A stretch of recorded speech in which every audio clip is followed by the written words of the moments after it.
Technology Lead at the PACE Centre in Aylesbury. The aim of this presentation is there's three things. I want to introduce you to PACE and our work. I would like to tell you about our children and the families that we serve, and also to advocate for them in regards to technology and our smart school concept. So a little bit about PACE. PACE is a leading specialist charity for children with motor disorders, such as cerebral palsy. We provide therapy and education for children aged 0 to 16. We have a child and family service, an independent specialist school and an outreach service into several local special educational needs schools. We are locally based in Aylesbury and we serve Buckinghamshire and the surrounding counties. I think there's about 13 different local authorities that we deal with. We are a family-centred service, and our therapy and education goes beyond the school or therapy doors. We go into their homes and into their communities and provide therapy and input there. This little diagram shows our differentiated approach.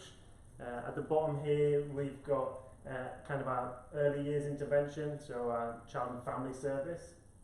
We provide awareness and training for parents and healthcare practitioners at really early stages of when, if you can imagine being a parent and you've started to get a bit of concern about your child, they're not moving the same as other children that you've seen or other children that you've had, or you've received an early diagnosis, it can be quite panicky and you need some guidance and support to know how best to help your child at that point. You can imagine you've just given birth, there's a whole lot going on in life. Life is turned upside down to start with, and then there's this additional concern, and so you need some help at that point. And healthcare professionals that work with you also need some help and advice at that point, and so we provide awareness training for the family and practitioners. We also provide early and intensive intervention for at-risk babies and toddlers. So often you won't get a diagnosis until a little bit later on, and so it's best to get as much intervention as early as possible. So Action Cerebral Palsy state in their enabling potential from 2014, although cerebral palsy cannot be cured, the weight of recent neuroscientific research suggests that high levels of neuroplasticity in young brains can be harnessed, allowing undamaged parts of the brain to be retrained to take over some of the functions of the damaged parts. The increasing body of research on neuroplasticity, which is the brain's ability to change and adapt, suggests that individualized, repetitive, task-specific, intensive and incrementally challenging interventions for cerebral palsy should commence very early in life, in the first 2 years. Early intervention is also highly yielding social investment, delivering positive outcomes for those children and their families. Children who receive early interventions are substantially more independent than they would otherwise be, significantly reducing the cost of their future education and care, and that would otherwise fall on both the state and voluntary sector.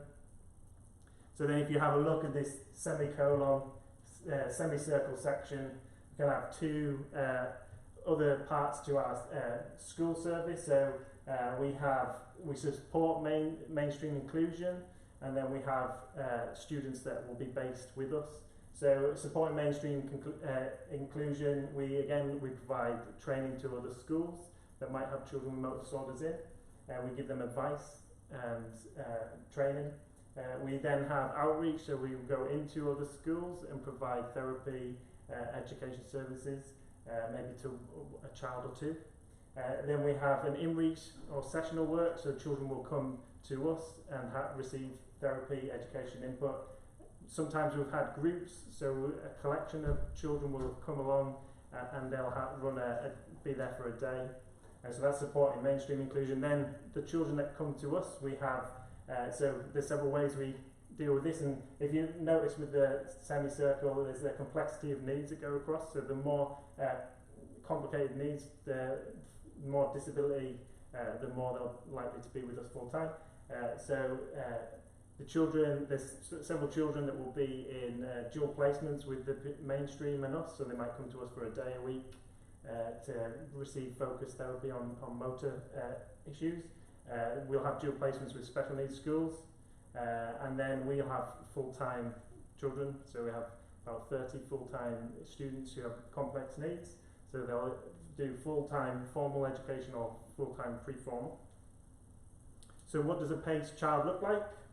So they have cerebral palsy or a motor disorder, including a range of associated problems like sensory, perceptual, auditory or visual issues. They'll have had a head injury resulting in some degree of motor impairment. They have a genetic disorder resulting in some impairments. Children with motor disorders will have other issues, additional associated needs, again, for example, speech, language and communication needs, sensory difficulties, medical needs like epilepsy. They'll have hearing difficulties and visual difficulties. So how do these difficulties affect the children we work with in a more realistic kind of way? So there are 4 types of cerebral palsy, 4 main types of cerebral palsy. Cerebral palsy is a result of injury to the brain, and there's a little picture of a brain up at the top there. There's spastic cerebral palsy, which is caused in the top part of the brain, in the motor cortex, and that will result in abnormally stiff muscles. Then we have dyskinetic cerebral palsy, which is happens at the basal ganglia, which is at the top of the brain stem there. So that's if you think of all the information coming from your body, or the data that's travelling up your central nervous system, it has to route through there, and so you will see with children that have damage there, they'll affect their whole body, and they'll have involuntary movements, slow continuing writhing movements, twisting of the body. Then we have ataxia, so this is the 3rd one, and that's at the back of the brain, the cerebellum, and that will result in poor coordination, balance and control movements. And then you have mixed, so you have damage across the brain, you'll have a mix of those. The damage in the brain can affect different parts of your body. So you can be diaplegic. If you look at this graph at the bottom, diaplegic will be that affects your lower limbs. You could be hemiplegic, which will affect half of your body. So 1/2 of the body is affected. Or quadriplegic, which affects the whole of the child's body. Then there is tone to consider, so it doesn't stop there. We have there's kind of 4 types of tone. You have high tone, low tone, fluctuating tone, and mixed tone, which is a combination of all the tones. The severity of the tone is kind of on a scale from mild to severe. We have the gross motor function classification system, which is one of the main ways of classifying a child with motor disorder. So you've got 1 to 5, with 1 being the most mild and 5 being the most extreme. So 1, a child will walk at home, school, outdoors, in the community. They can climb stairs without the use of railings. Children perform gross motor skills such as running and jumping, but speed, balance and coordination are limited. If we jump to number 3, we have a look at number 3. Children walk using a handheld mobility device in most indoor settings. They may climb stairs holding onto a railing with supervision or assistance. They occasionally use wheeled mobility when travelling long distances, and may self-propel short distances. And then if we jump to 5, PACE we normally see in our full-time school children with 3 to 5. So looking at 5, children are transported in a manual wheelchair in all settings. Children are limited in their ability to maintain anti-gravitational head and trunk postures and control their leg and arm movements. So that is how it looks to you or I. But then how does that work out into real life? So what does that look like when they're living a normal life? So let's just quickly run through a typical day in the life of many of our children and their families. So often they start a long time before they should in the morning, so their parents have got up several times throughout the night because the children tend not to sleep very well. Children with motor disorders for some reason don't sleep. They have to have, a lot of them have sleep systems, so they have to be repositioned throughout the night or checked on to make sure that they haven't moved outside their sleep support system, or they get very uncomfortable because it kind of keeps you in one place. And they need that to protect their posture. So if you could imagine if you put a child in bed and they don't move the whole night long, they've got gravity working on them, and it will misshape and deform their body, so they need to change their position.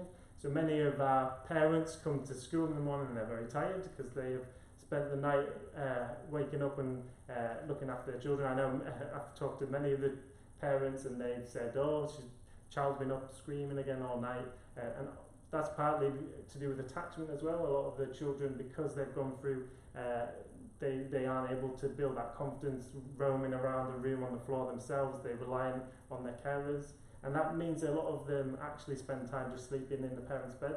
Up to the age of 12, 15, we have children still sleeping in parents' beds, and that's another thing we have to work on. So the day has not started yet, so they've got to get them out of bed.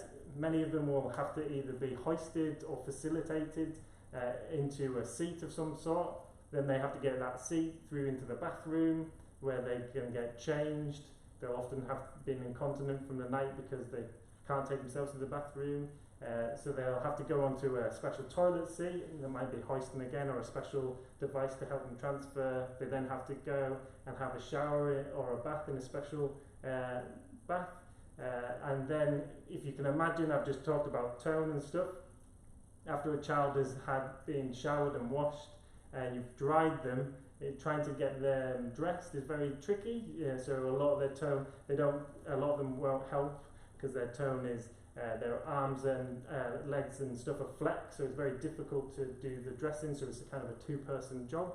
And then also, I forgot to mention, when you're doing, you can imagine going and having a shower or a bath is a massive sensory experience. You've got changing temperature, you've got smells of the soap, you've got people washing parts of your body and activating sensory receptors all around your body. It's and you have noises, the sound of a shower, the taps, like a hairdryer. It's a very overwhelming situation, and a lot of the children just do not like being washed or going to toilets. I remember taking one child into the to use the toilet, and he just screams every time he goes into the toilet, and we had to make an intervention to read to him while he was there. So that's the shower. Now you've got breakfast. So a lot of the children might be peg fed, so they might be fed straight into their digestive system, so they have to be hooked up, or they might be be fed by the mouth, but they take a long time to chew and swallow, and they need very carefully help to eat, and that will take half an hour to 45 minutes, and then they've got to go to school. They have to have medicine. Sorry, I forgot. Some of them have to have medicine for their tone, for epilepsy and other medical conditions. So the parents and the children have done a lot of work before they even left the house to come to school.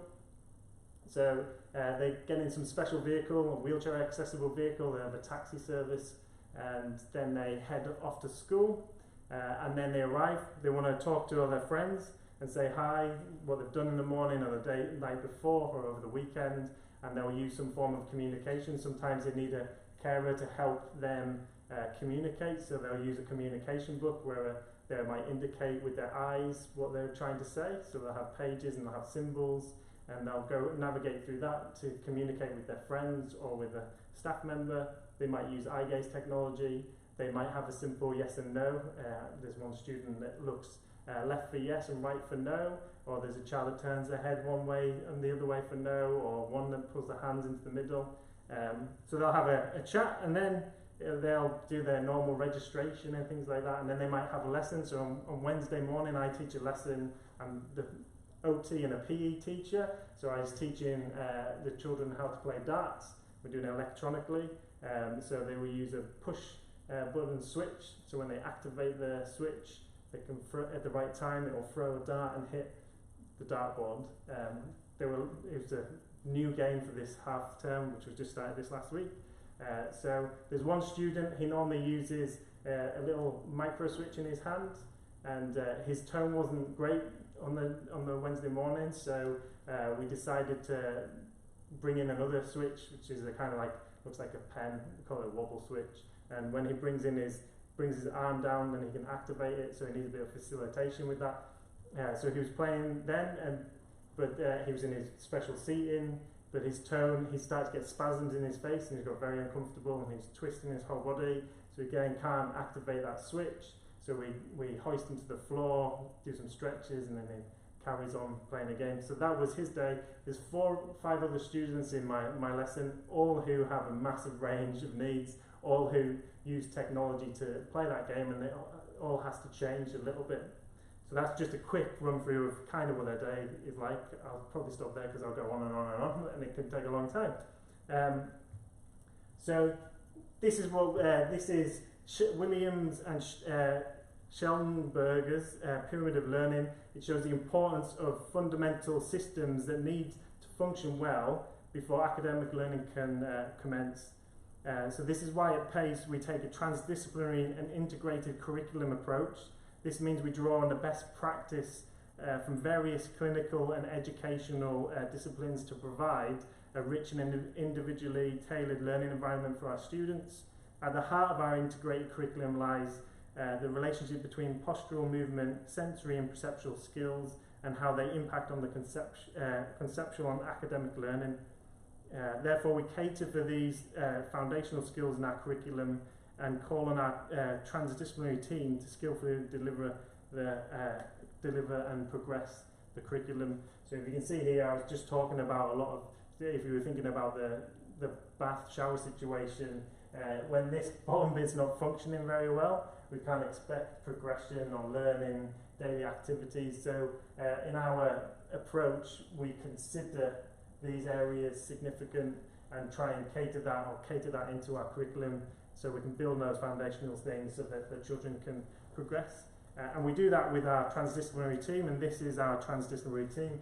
It's made up of teachers, specialist teachers, occupational therapists such as myself, physios, speech and language therapists, conductors, learning and support assistants, the family, and obviously the child, who is at the centre of all that we do. So how do parents find our service? This is a short little video that shows some of their feedback in regards to our work.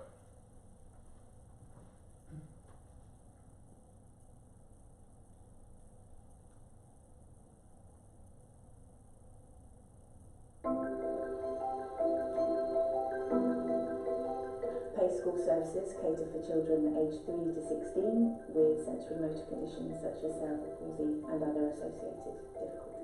We moved everything from Putney to move to Aylesbury so that he could come to this school. We've done our homework, we've met people who've been here, and it's all true. It's an amazing school. What I really love about PACE, not just as a special school but as a specialist special school, is that we're really able to drill down into what an individual needs.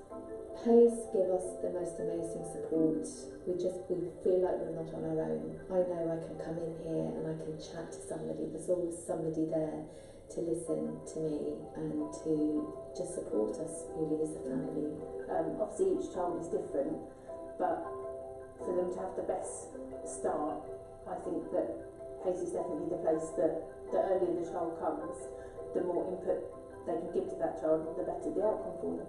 Arguably the children work twice as hard at PACE as they might do anywhere else, because at any given time they're working on their posture, their movement, their communication, but also the outcome of all of that hard work is access to the curriculum. The academic coverage is broad, it's varied and it's personalised, but it's also age appropriate, ability appropriate, and very much sort of motivating, engaging, exciting learning environment. George has a dual placement, and I always say that at the beginning of the week he works a lot harder.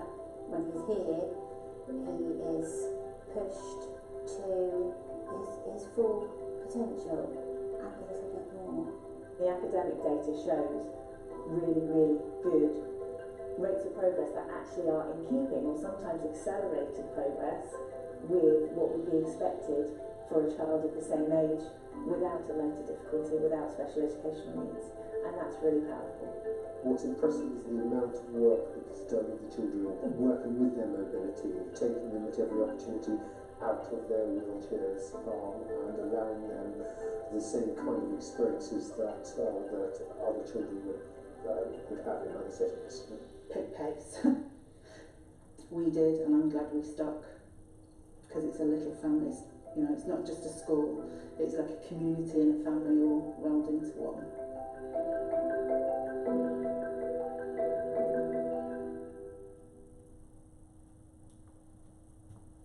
Okay, so why am I here today? What am I here to talk about? So I've told you about PACE, I've told you about people with children with motor disorders.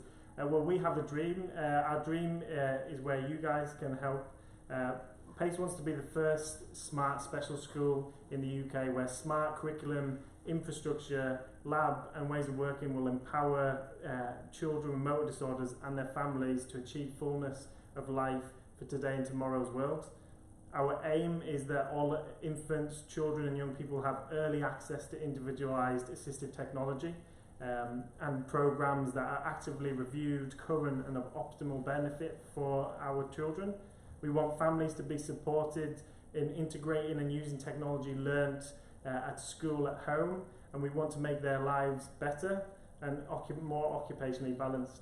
As I told you before, some of the things that they have to go through, it's very challenging, and we want to support them in that, using technology and other approaches and support. We want our teachers, therapists and all our staff to work more efficiently, capturing data more quickly from assessments or class observations, reduce the admin task that they have to go through, reduce the setting up time, and enhance and increase the use of technology in their work. So what do I mean by curriculum? We're developing our integrated curriculum to ensure assistive technology is used across the school day. Students will learn essential skills, for example, how to turn on and off devices, search the internet, do online shopping, communicate via email, video chatting, AAC, use smart speakers like Google Home for research or to access their environment, turn off the lights, turn on the lights, change the lights to different colours, to socialise safely online, etc, etc, etc. It can go on and on and on. We use just right principles and differentiate activities to ensure education and therapy is the utmost good. For example, a child we want to work on getting up out of the chair and turning on a light switch. We want him to carry on doing that and not go, turn off the lights. So we want it's going to be just right, bespoke for each child in regards to their access. We also want the child that cannot move and go across the room to turn the lights off to be able to do that. So this will ensure our curriculum is accessible, stimulating, allows our children and young people to record their learning as independently as they can, whether that is through dictation, through typing, through writing something on a tablet, using their eyes, using some system that somebody here today might be able to come up with, a new way of somebody being able to record their work. We want our curriculum and the use of technology to be exciting and dynamic. So when a teacher wants to teach about space, they can get out the VR goggles and they can take our children into space momentarily, so they have an immersive experience. Or they can get little Timmy to turn the lights blue, put on whale music, and then get another student to read a story about Under the Sea. And again, we want to reduce that setup time. We want it to be integrated and part of their lives. Then infrastructure. It's good to have Ross here, our buildings guy. So PACE smart infrastructure are holistically accessible and inclusive to all students and conducive to their educational and therapy needs. This will include accessible lighting, sound systems, height adjustable surfaces, that's sinks, cupboards, tables, interactive screens and a lot more. So when, for example, Tammy arrives at school, the school door, she doesn't have to wait for a carer or someone else to open it. She can open it herself by pressing a switch, scanning a card, giving a voice command or another means. Getting these things to interact, to work for each child's access method to be reliable requires expertise that we don't have, that might be available in a forum like this. We're the experts at working with the children and with motor disorders, and we know where we want them to get, but we need help getting there. We have a plan to have a lab, so this will be our pilot smart classroom, as well as an incubator for ideas, allowing us to prototype technologies and the combination of technologies that will work best for our students and their families. It'll be a place that we can bring families into to show them how technology works before they integrate it in their home. It will also provide a research base where we can partner with companies, other specialists, clinicians, educators and researchers to future-proof how we work at PACE. So we're getting in the new tech and making sure it's relevant to our students and it's then delivered into our school.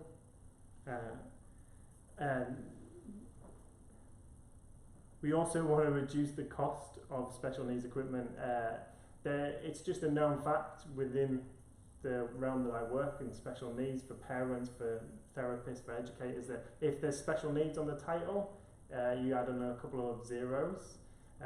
So for example, if you want to buy a phone to communicate with your friends and stuff, it's like a typical phone nowadays is like £1,000. A child who wants to have a communication device, it's about £10,000, and the technology isn't that advanced, it's a tablet. So we want to we want to increase the amount of technology accessible to our students, and we want to reduce the price of it. There's a principle, I'm from the Lake District, people could pick up my accent, but we have a principle when we go hiking in the Lake District. If we're hiking as a group, you put the slowest person first. Normally what happens in groups is the fast people walk ahead of everybody else, and what will happen is they'll go, they get frustrated, these slow people behind us, we'll have to wait for them, and then the slow people are frustrated with the people who've walked on ahead, and when they catch up with them, the other people have stopped to wait for them and they've rested, and then then they set off again, and the faster people are rested and they then make ground, and the slow people are still lag behind. And the whole point of going on a hike together is to enjoy the experience. Now often our children are those that are left behind, and the principle of walking as a group in the Lake District is you put the slowest people first. So part of our initiative today is to encourage you to consider our students when you're developing technology, let them set the pace. When you fix the problems that they have accessing technology, you'll fix it for everybody else on the walk, as it were.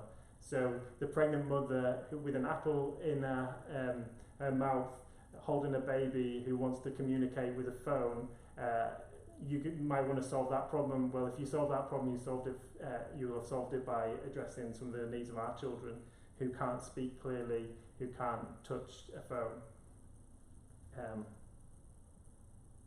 There's loads of children on that video that it's nice seeing the video, and we try our hardest, but there's children on that video that I've tried for 2 years to get a piece of technology for and not been able to get it. It's overpriced and it's just not accessible. And when we get technology, it's not about just getting a piece of technology, it's also about teaching them how to use it and creating an intervention for them, and that takes time. And as I said earlier on, early intervention is vitally important to achieve that.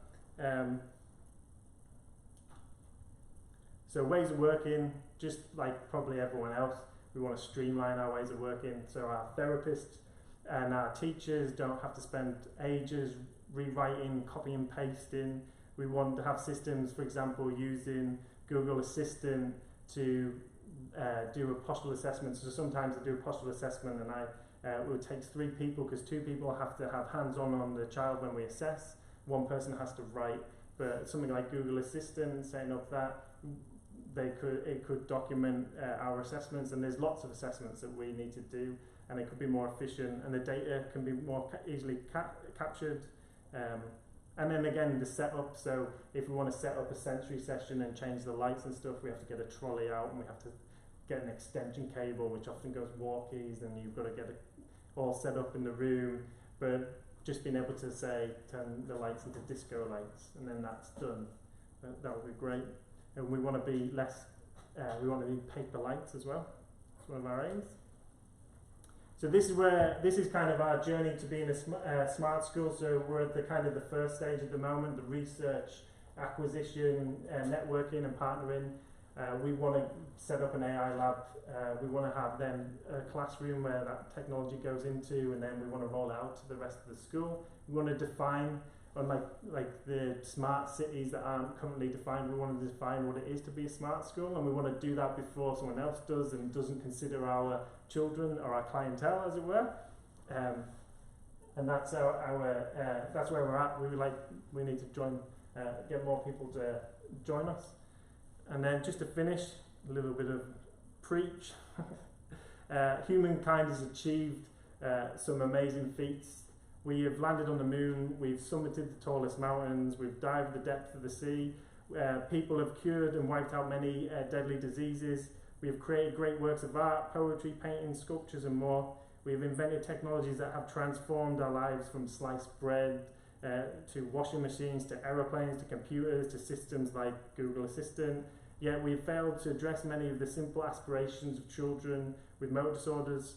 They want their voice to be heard, they want to be able to control their own environment, to turn on and off the lights, to transfer themselves from their bed to a seat, to a toilet, to move independently as they can, to learn to dress themselves, to regulate their emotions and their tolerance to sensory input, to play, to work, to have fun. Our children want to achieve great feats, and I guess the question is, will you help us to empower them to do that? Will you help our children set the pace? So, time for any questions. I don't know what I've done with time, and have I gone over time? Any questions? This is my email address if people want to email me, my LinkedIn thing. So, that's it. Any questions? I've run over on that. Oh, no, don't worry about that. Yeah. Yeah, you're good. Okay.